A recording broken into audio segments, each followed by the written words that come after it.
अब ये जनाब इब्तदाई तौर पर 240 अफराद इस फेरी पे सफ़र कर सकेंगे। अब ये ज़रा अंदाज़ा लगाए ना, ये A321 नियो जो जहाज़ है उसमें 200 के करीब 220 के करीब पैसेंजर्स आते हैं, या फिर आप 787 जहाज़ का जो मॉडल है उसकी कैपेसिटी 240-50 होती है। तो जो फेरी इब्तदाई तौर पर चलाई जा रही है इसमें भी 240 की कैपेसिटी है।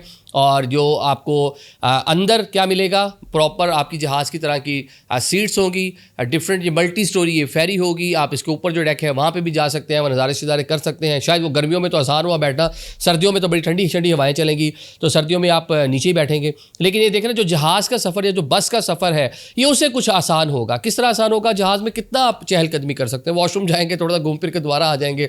बस में तो ये वाली भी सहूलत नहीं है, वो तो जहाँ जाके बस रुकेगी या फिर ही ये सारी चीज़ें अपनी हाजत जो है पूरी कर सकते हैं। कुछ बसेस ऐसी चलाई गई थी जिनमें ये सारी सहूलियात थी, लेकिन इसमें यह है कि आसानी से आप जनाब नज़ारे देखते हुए, वेदर को एंजॉय करते हुए, चाय की चुस्कियाँ लगाते हुए, क्योंकि प्रॉपर सीट्स आपको दी गई हैं, LEDs अंदर लगी हुई हैं, आप वहाँ पे मूवीज़ वगैरह या जो चीज़ें वहाँ पर आपको प्ले की जाएंगी आप वो सारी की सारी उनसे महसूस हो सकते हैं।